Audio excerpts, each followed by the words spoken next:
नमस्कार, news 18 prime में आप सबका बहुत बहुत स्वागत है। आप सबके साथ मैं हूं प्रियंका राय। बुलेटिन की शुरुआत मोदी और जिनपिंग के साल 2020 में गलवान सीमा पर दोनों देशों के बीच झड़पों के बाद पहली बार आमने सामने होंगे।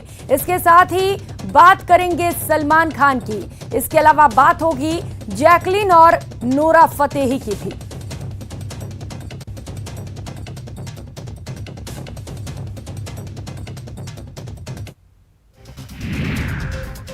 पीएम नरेंद्र मोदी उज्बेकिस्तान के लिए रवाना हो गए हैं। उज्बेकिस्तान के राष्ट्रपति के निमंत्रण पर पीएम मोदी एससीओ के राष्ट्रीय अध्यक्षों की परिषद बैठक में हिस्सा लेंगे। रूस के राष्ट्रपति व्लादिमीर पुतिन के काफिले को रास्ते में रोककर उन पर हमला किया गया। हालांकि वो पूरी तरह से सुरक्षित हैं। इस मामले में कई लोगों को गिरफ्तार किया गया है। लोकसभा चुनाव पर बिहार के सीएम नीतीश कुमार ने बड़ा दांव खेला है। उन्होंने कहा कि केंद्र में सत्ता में आने पर सभी पिछड़े राज्यों को विशेष राज्य का दर्जा दिया जाएगा। दिल्ली में आबकारी नीति को लेकर मचा घमासान थमने का नाम नहीं ले रहा भाजपा। सांसद मनोज तिवारी ने अपने ट्विटर अकाउंट पर एक और नया वीडियो साझा करते हुए लिखा है कि जेल जाने की करो तैयारी, आप हैं बहुत भ्रष्टाचारी। ग्लोबल मंदी के असर से भारतीय अर्थव्यवस्था पर असर पड़ने लगा है। देश विदेश की दिग्गज रेटिंग एजेंसियों ने भारत की विकास दर के अनुमान को घटा दिया है। ताजा रेटिंग फिच ने दी है। रूस भारतीय व्यापारियों और सैलानियों के लिए वीजा फ्री स्कीम शुरू करने पर विचार कर रहा है। मॉस्को सिटी टूरिज्म की डेप्टी चेयरमैन एलिना ने बताया कि मुंबई में बातचीत की गई है। लखीमपुर खीरी में 2 दलित बेटियों की गैंगरेप के बाद हत्या मामले में पोस्टमार्टम रिपोर्ट आ गई है। लड़कियों की पोस्टमार्टम रिपोर्ट में गला दबाकर हत्या और इसके बाद में लटकाने की पुष्टि की गई है।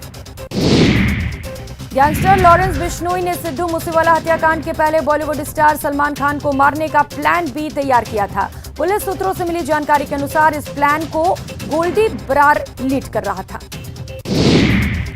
CRZ के उल्लंघन के लिए सुप्रीम कोर्ट के आदेश के बाद अल्लाह पूजा के पनवल्ली नोदियाथुरुम में कपिको रिजॉर्ट को तोड़ा गया। सुप्रीम कोर्ट ने नोदियाथुरुत द्वीप पर स्थित 54 प्रीमियम विला के साथ रिजॉर्ट परिसर को ध्वस्त करने का आदेश दिया था।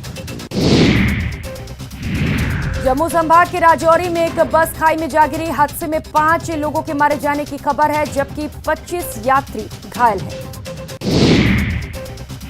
Democratic youth federation of India के सदस्यों ने कोलकाता नगर निगम के खिलाफ भ्रष्टाचार का आरोप लगाकर निगम कार्यालय का घेराव किया और कोलकाता नगर निगम में अधूरे रिक्त पदों को भरने की मांग की। मध्य प्रदेश के ग्वालियर शहर में तेज बारिश हुई। तेज बारिश के चलते चंबल अंचल के लिए अलर्ट जारी किया गया। ग्वालियर में तेज बारिश से सड़कें जलमग्न हो गई हैं। Bollywood actress Nora Fatehi 200 crore रुपए के मनी लॉन्ड्रिंग केस मामले में दिल्ली पुलिस की इकोनॉमी ऑफेंसेस विंग के दफ्तर पहुंचे। इस दौरान नोरा से सुकेश संग उनकी चैट्स के बारे में पूछताछ की गई। दौसा के बांदीकुई में 1 साल की मासूम अंकिता ने 7 घंटे के बाद जिंदगी की जंग जीत ली। बोरवेल में गिरी मासूम का रेस्क्यू कर लिया गया है। टोंक में पानी के लिए जलदाय विभाग और RUIDP के खिलाफ लोगों ने मोर्चा खोल दिया और जलदाय विभाग के खिलाफ जमकर नारेबाजी की। कोटा की UIT के गेट पर बीजेपी युवा मोर्चा के कार्यकर्ताओं ने जोरदार हंगामा किया। खस्ताहाल सड़कों और गड्ढों को लेकर कार्यकर्ताओं ने गेट पर जमकर नारेबाजी की और अपनी नाराजगी जाहिर की। भरतपुर में बीजेपी के प्रदेश प्रभारी अरुण सिंह ने बीजेपी युवा मोर्चा के प्रशिक्षण शिविर कार्यक्रम में हिस्सा लिया। इस दौरान उन्होंने मुख्यमंत्री अशोक गहलोत के दौरे को लेकर जमकर निशाना साधा। जयपुर के सिंधे कैंप बस स्टैंड पर बने पुलिस स्टेशन को नए सिरे से बनाने की कवायद शुरू की गई है। इसे लेकर रोडवेज विभाग ने एक प्रस्ताव तैयार किया है। इस प्रस्ताव के मुताबिक सिंधे कैंप को हाईटेक बनाए जाने की योजना है। जालौर के भीनमाल में नाबालिग के साथ की गई दुष्कर्म की वारदात को अंजाम देने का सनसनीखेज मामला सामने आया। पुलिस ने मामला दर्ज कर लिया है और मामले पर जांच शुरू कर दी है। सीएम गहलोत अपने 1 दिवसीय दौरे पर सवाई माधोपुर पहुंचे। इस दौरान जिले के 4 विधायकों ने उनकी अगवानी की। सीएम परेड ग्राउंड में आयोजित ग्रामीण ओलंपिक खेल प्रतियोगिता के समापन समारोह में शामिल हुए। दौसा के लालसोट पहुंचे मुख्यमंत्री अशोक गहलोत ने ब्लॉक स्तरीय राजीव गांधी ग्रामीण ओलंपिक खेल का जायजा लिया। उसके बाद एक जनसभा को संबोधित करते हुए मुख्यमंत्री ने केंद्र सरकार पर जमकर हमला बोला।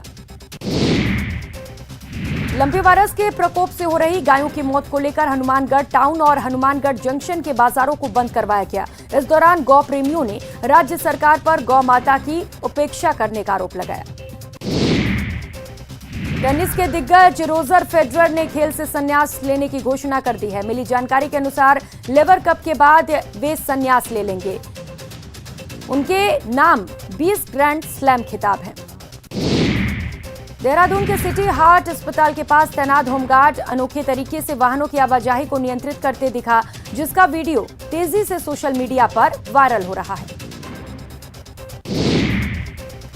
व्हाट्सएप जल्द कई डिवाइस से अपना सपोर्ट हटा लेगा। अब कई स्मार्टफोन पर व्हाट्सएप काम नहीं करेगा। जो लोग इसे प्राइमरी मैसेजिंग के तौर पर इस्तेमाल करते हैं, उन्हें अपना फोन बदलना पड़ेगा। और अब खबरें विस्तार से। उज्बेकिस्तान में 2 दिवसीय शंघाई कोऑपरेशन ऑर्गेनाइजेशन यानी कि एससीओ की बैठक शुरू हो रही है। इस अहम दौरे के लिए पीएम नरेंद्र मोदी कुछ देर पहले ही उज्बेकिस्तान के लिए रवाना हुए हैं। समरकंद में यह सम्मेलन 2 दिनों तक चलेगा, जिसमें रूस, चीन, कजाकिस्तान, तजाकिस्तान, किर्गिस्तान और उज्बेकिस्तान के साथ ही भारत और पाकिस्तान के प्रतिनिधि शामिल होंगे। चीन के राष्ट्रपति शी जिनपिंग कल यानी 14 सितंबर को ही समरकंद पहुंच गए थे। रूस के राष्ट्रपति व्लादिमीर पुतिन और पाकिस्तान के प्रधानमंत्री शहबाज शरीफ भी इस मीटिंग में शिरकत करेंगे। इस बैठक का सबसे अहम दिन 16 सितंबर यानी कल होगा। इसी दौरान पीएम मोदी का संबोधन होगा। बैठक के बाद समरकंद मीटिंग से जुड़े डॉक्यूमेंट्स पर हस्ताक्षर किए जाएंगे। एससीओ बैठक में एससीओ के सुधार और विस्तार, रीजनल सिक्योरिटी, सहयोग, कनेक्टिविटी को मजबूत करने और व्यापार को बढ़ावा देने से जुड़े मुद्दों पर चर्चा होगी।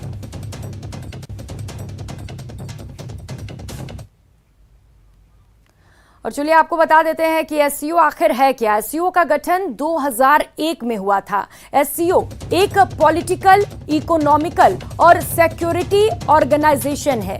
भारत, रूस, चीन और पाकिस्तान समेत इसके कुल 8 स्थायी सदस्य हैं। शुरुआत में एससीओ में 6 सदस्य रूस, चीन, कजाकिस्तान, तजाकिस्तान, किर्गिस्तान और उज्बेकिस्तान थे।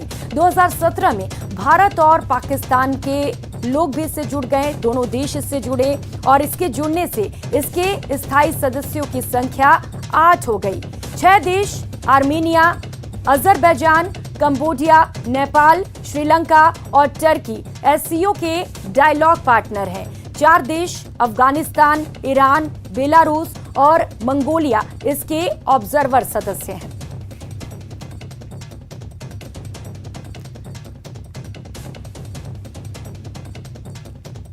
तो आपको बता रहे हैं एससीओ क्या है, जिसके लिए इस वक्त प्रधानमंत्री नरेंद्र मोदी उज्बेकिस्तान के लिए रवाना हो चुके हैं। कल एक अहम बैठक होने वाली है 16 सितंबर को। अहम बैठक में प्रधानमंत्री नरेंद्र मोदी भी शामिल होने वाले हैं और इस दौरान वो बैठक को संबोधित करेंगे, वहां पर बातचीत करेंगे। तो 6 घंटे तक चीन और भारत के नेता आमने सामने होंगे, बातचीत करेंगे। इसको लेकर इस बैठक को बेहद खास माना जा रहा है।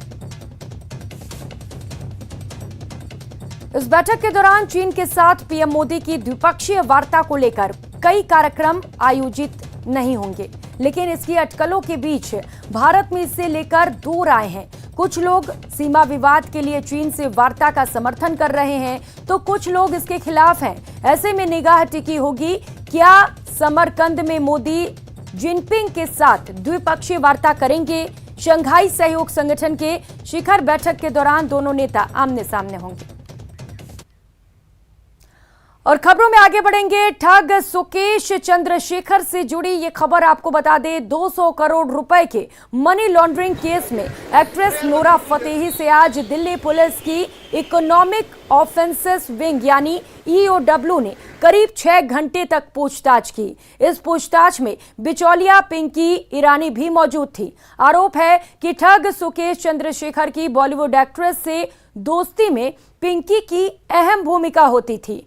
इकोनॉमिक ऑफेंस विंग ने पिंकी ईरानी और नोरा को आमने सामने बैठाकर पूछताछ की। आपको बता दें, इस केस में नोरा से 5वीं बार पूछताछ की गई है। ईओडब्ल्यू की टीम 4 अन्य एक्ट्रेसेस निकिता तंबोली, चाहत खन्ना, सोफिया सिंह और अरुषा पाटिल से भी पूछताछ कर सकती है। इन लोगों ने तिहाड़ जेल में सुकेश से मुलाकात की थी। वहीं बुधवार को ईओडब्ल्यू ने जैकलीन से 8 घंटे की पूछताछ की, जिसमें 100 से ज्यादा सवाल दागे गए।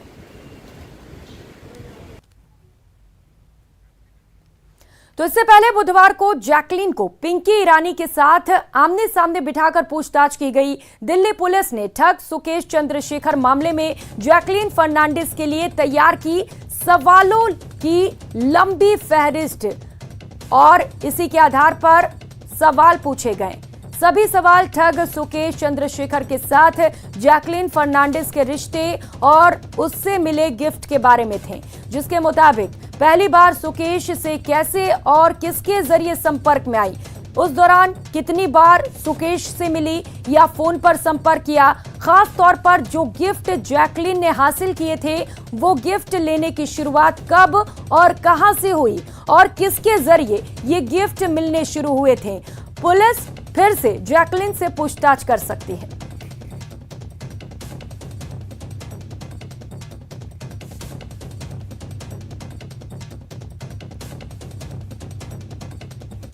नोरा को आज इसलिए बुलाया गया था ताकि वो पिंकी से कन्फ्रंट करा सके।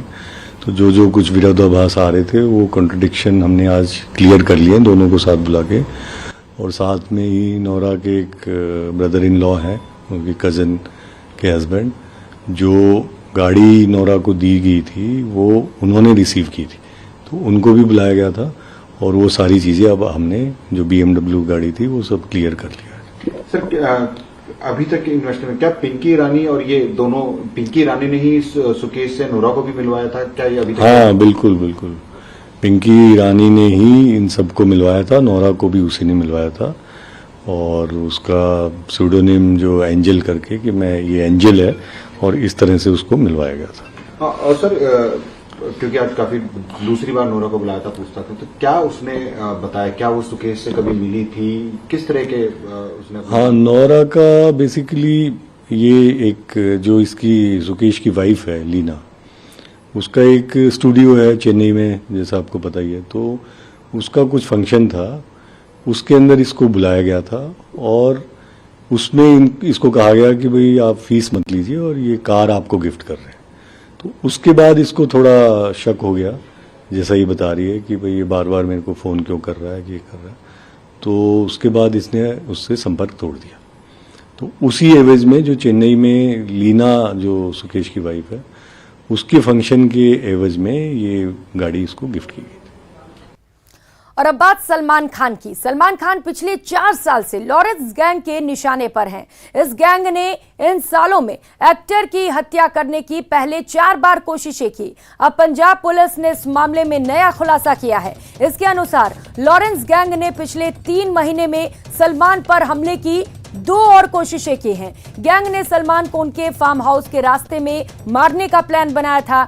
पुलिस ने बताया कि सिंगर सिद्धू मूसेवाला की हत्या करने से पहले लॉरेंस ने सलमान को मारने की साजिश रची थी। इस प्लान को गोल्डी बराड़ लीड कर रहा था। गोल्डी ने सलमान की हत्या करने के लिए लॉरेंस गैंग के शार्प शूटर कपिल पंडित को चुना था और यह तय हुआ था कि पनवेल फार्म हाउस जाने के वक्त एक्टर पर जानलेवा हमला किया जाए। पंजाब पुलिस ने शूटर कपिल पंडित को 3 दिन पहले गिरफ्तार किया। उसी ने पूछताछ में सलमान की हत्या का खुलासा किया और पूरी साजिश के बारे में बताया है। इन्होंने वहाँ पे एक तो उसका फार्म हाउस का सारा बाहर से जायज़ा ले लिया था। जो सड़क का एक्सेस है वो इन्होंने सारा देख लिया था। सड़क पे कितनी स्पीड रह सकती है गाड़ी की, पॉट होल थे जैसे इन्होंने देखा कि ज़्यादा स्पीड नहीं, 20, 25, 30 की रफ्तार से ही ज़्यादातर एक्सेस रोड पे जाते हैं। और उनकी गाड़ी में जैसे उनका इन्हों पता था कि एक PSO या एक उनका जो क्लोज कॉन्फिडेंट सलमान का वो रहता है या ड्राइवर होता है। और इसके अलावा इन्होंने और भी थोड़ा वहाँ पे लोकल कुछ लोगों से बात करके थोड़ा और जानने की कोशिश करी थी। और रुक करेंगे अगली खबर का। पश्चिम बंगाल में ममता बनर्जी सरकार के खिलाफ बीजेपी ने एक बार फिर विरोध प्रदर्शन किया। मंगलवार के बड़े विरोध के बाद आज भी विधानसभा के बाहर बीजेपी ने अपना विरोध जताया। बीजेपी ममता सरकार पर भ्रष्टाचार का आरोप लगाकर प्रदर्शन करती रही। ममता सरकार से जुड़े 2 कद्दावर मंत्रियों की गिरफ्तारी के बाद बीजेपी का हल्ला बोल जारी है। दरअसल बीजेपी ने अपने संगठन में भी फेरबदल किए और नई टीम नया जोश दिखा रही है। नबन्ना मार्च से इसकी शुरुआत हुई और बंगाल में 1 साल से सुस्त बीजेपी में नई जान आ रही है। बीजेपी का आरोप है कि पहले उनके विरोध प्रदर्शन को पुलिस ने बेरहमी से कुचल दिया और अब विधानसभा में भी उन्हें भ्रष्टाचार से जुड़े सवाल उठाने से रोका जा रहा है। और खबर लखीमपुर से है। लखीमपुर में 2 लड़कियों की हत्या मामले में हंगामे के बाद अब दोनों लड़कियों का अंतिम संस्कार कर दिया गया। इस केस में पोस्टमार्टम रिपोर्ट में खुलासा हुआ कि लड़कियों की रेप के बाद गला दबाकर हत्या की गई थी और हत्या के बाद लड़कियों को फांसी पर लटकाया गया। लड़कियों की पोस्टमार्टम रिपोर्ट में गला दबाकर हत्या और इसके बाद हैंगिंग की पुष्टि हुई है। गुरुवार को दोनों लड़कियों के शव का पोस्टमार्टम किया गया। ये करीब 3 घंटे चला। 3 डॉक्टरों के पैनल ने पोस्टमार्टम किया। इस दौरान महिला डॉक्टर और मृतक लड़कियों के परिवार के कुछ लोग भी मौजूद रहे। ब्रेक के बाद आप सभी का बहुत बहुत स्वागत है। खबरों में आगे बढ़ेंगे। पूर्व सीएम त्रिवेंद्र सिंह रावत उस समय मुसीबत में फंस गए जब एक जंगली हाथी ने कद्दावर के पास गुरुवार शाम को उनका काफिला रोक लिया। जानकारी के मुताबिक कुछ देर तक तो पूर्व सीएम अपनी गाड़ी में बैठे रहे, लेकिन जब हाथी पास आया तो तुरंत गाड़ी से उतरकर एक पहाड़ी के पास आ गए। हाथी के जाने के बाद ही पूर्व सीएम दोबारा गाड़ी में बैठे और काफिला आगे बढ़ा। पूर्व सीएम त्रिवेंद्र सिंह रावत उस समय मुसीबत में फंस गए जब एक जंगली हाथी ने कोटद्वार के पास गुरुवार शाम को उनका काफिला रोक लिया। जानकारी के मुताबिक कुछ देर तक तो पूर्व सीएम अपनी गाड़ी में बैठे रहे, लेकिन जब हाथी पास आया तो तुरंत गाड़ी से उतरकर एक पहाड़ी के पास आ गए। हाथी के जाने के बाद ही पूर्व सीएम दोबारा गाड़ी में बैठ पाए और काफिला आगे बढ़ा। इस दौरान त्रिवेंद्र सिंह रावत के साथ एक एडवोकेट पृथ्वीराज चौहान हाथी से बचने के लिए चट्टान से कूदते समय गिरकर घायल भी हो गए। हाथी से सामना होने पर पूर्व सीएम त्रिवेंद्र सिंह रावत का कहना है कि मेरी यात्रा ही एडवेंचर से भरी थी। शुरुआत जैसे हुई वैसे ही समापन भी हुआ। मुझे अभ्यास है, पहाड़ उतरता चढ़ता रहता हूँ। गाँव में पला बढ़ा हूँ, खूब कूदे फांदे हैं, इसलिए ना हाथी से डर लगा ना कूदने से डर लगा। अब देखिए, यात्रा ही हमारे एडवेंचर से भरी हुई थी शुरू से ही। जब हम लोग बद्रीनाथ जी से वसुधारा गए, फिर माना गए, फिर बराहोती गए, तो शुरुआत जैसी थी वैसे ही समापन भी हुआ।